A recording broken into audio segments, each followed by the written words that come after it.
Hello, my love, and welcome to Women's Health with Katie. Today is all about what do I do about PCOS, so Polycystic Ovarian Syndrome. Now, for those of you that don't know, this is a combination of symptoms. So first of all, it's having polycystic ovaries, which essentially means that an egg tries to get out of your ovary and there's not quite enough juice behind it, so it just kind of sits on the ovary and forms a cyst. It's a very simplistic definition of that. And the other factors are high androgen levels, so hormones such as testosterone being a bit higher than they typically would be in a female, and also having irregular menstrual cycles. So sometimes we receive this diagnosis and we get offered the pill or some medication to help with insulin, but it's not really the most helpful way to approach it. So I want to offer some controversial advice today that really might just help to make sense of how you can approach PCOS without stressing out. So typically or traditionally, the first thing that you would be wanting to work out is what type of PCOS you have. So those three symptoms I talked about, polycystic ovaries, high androgen levels, and irregular cycles, are usually caused by one of four different things. So they are insulin resistance, inflammation, having adrenal problems, fatigue, imbalance, and also post-pill. So if you just come off the contraceptive pill, your body's just trying to work out how to get back into action, basically. So I personally believe that there is some merit to working out which one of these four it is, but it's not the be-all and end-all. And essentially, any dis-ease or disease in the body is caused by the same things. It's caused by an imbalance in the food that you're eating, an imbalance in lifestyle, and an imbalance in your energy levels. You can be as woo or scientific about that aspect of things as you want to be, but it's essentially caused by an imbalance. So it's less about finding out exactly what's causing it and honing in on just that thing, and more about working out where the imbalance is in diet, lifestyle, and energy, and bringing more balance into that.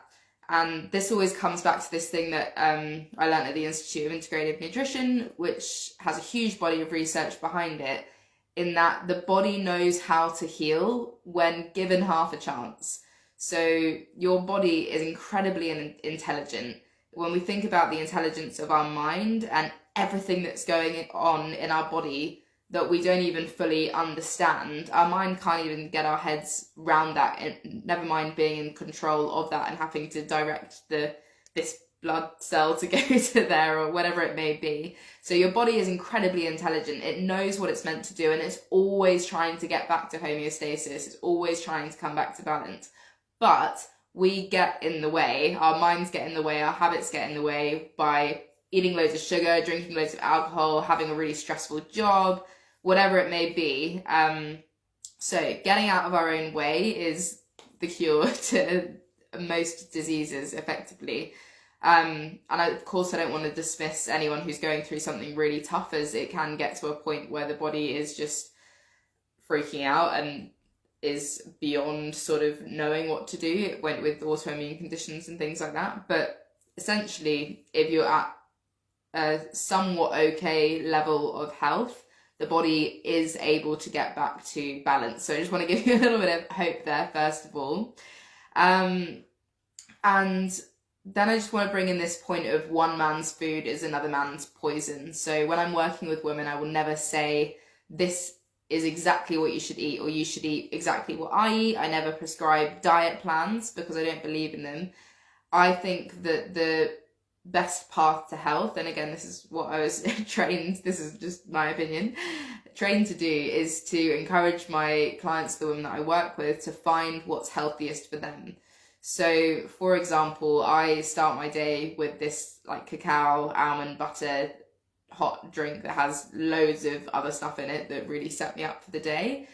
But what if you have a nut allergy? So there's no point in me prescribing that. So it's all about working around what works for you. And the other aspect is that when you find that core diet, that way of eating and that way of living that works for you personally, that works for your mind, body, and energy, then it's kind of irrelevant whether it's insulin resistance, inflammation, adrenal fatigue, or whatever, because all of those things are interrelated. For example, insulin resistance can be caused by eating way too much sugar, which then causes inflammation, and sugar also releases loads of cortisol, so it relates to adrenal fatigue. And sugar is pretty much the main thing that is a problem in most people's diets and causes most disease in the body, especially women's health conditions. So that's just one example of how it doesn't really matter which one you've got. You still need to be cutting out sugar as much as you can.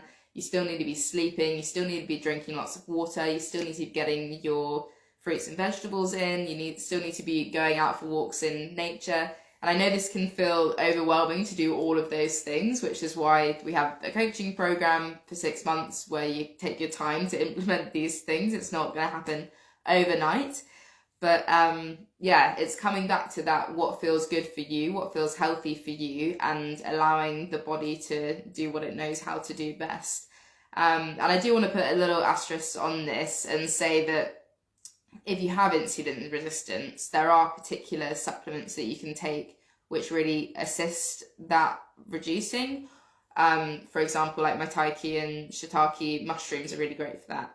Whereas if you've got adrenal problems, ashwagandha is really great for that. So there is some point to kind of working out exactly what's going on, but that is a bonus on top of getting this foundation sorted out of what diet and lifestyle choices feel good for me. That's the most important thing you can do. And then we start to fine tune with, okay, what supplements are really going to help to act as a catalyst and accelerate what I'm already doing.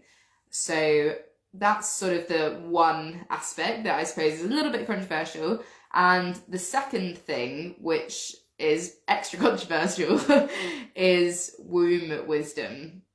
And this is something I've really had to tap into deeply recently. And it's all about, what is your yoni trying to tell you through the particular disease that's being presented? So, for example, for me personally, when I received my PCOS diagnosis, I had this immediate realization when I was in the shower that day of these eggs are trying to burst out of my ovaries and they don't have enough juice behind them. And the exact same thing was happening in my business at the same time. So just to give an example, I was really trying to put stuff out there and put workshops out there and bring clients in, but there wasn't enough juice behind it. I wasn't doing my own shadow work and my own self-reflection in order to get that juice into my work and present a container and a mirror that could help with my clients. So that was just a little phase that I was going through, an example of, wow, okay, my yoni and what's happening in my business, like two random seemingly things, are so interrelated. And I found that once I kind of corrected what was going on with the business and the shadow work, I started to bring more regularity back into my cycles and the symptoms of PCOS started reducing. So super random example, but it's sort of asking yourself, why is my yoni presenting this message to me? And it comes back to that divine intelligence that our bodies really do hold, and the symbols and the metaphors that they're trying to share with your mind. Thank you so much for joining. Whoever's just joined, I can't see who you are, but hello. So some other examples of questions you might ask yourself around PCOS is, I've not got enough juice to ovulate. Why is that? Where in my life am I trying to give birth, but I haven't allowed myself to be pregnant and go through the labor pain or whatever it may be? Where am I not allowing myself to release? So where am I holding tension? And And that could be releasing a relationship or releasing a particular diet pattern or whatever you want to call it, a particular food that you know you shouldn't be having. So where are you not allowing yourself to let go of something that's happened in the past, perhaps? And where am I out of balance? And this is a crucial question to ask with anything. And that this kind of relates to hormonal imbalance, because you'll find that when you bring aspects into balance, such as how much time am I spending indoors and outdoors, how much time am I spending with other people and with myself, how balanced are my carb, protein and fat intake, how balanced are my hot and cold foods, all of these things have an impact on how balanced our hormones are, which again is another thing that's going to really help you heal from PCOS.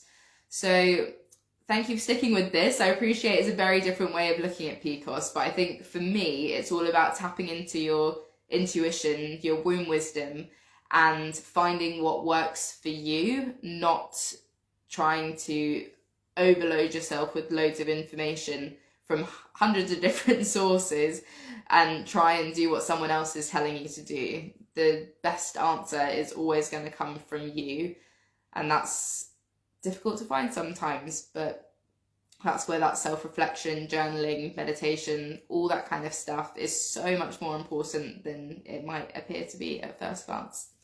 Okay, well, thank you so much for watching, and if you found any of this helpful, I'd love for you to drop down in the comments what your key takeaway was, and if you know anyone that's struggling with PCOS and is getting really overwhelmed with what to do, I'd really love it if you could share this video with them. It helps me, it helps them. That would be really awesome.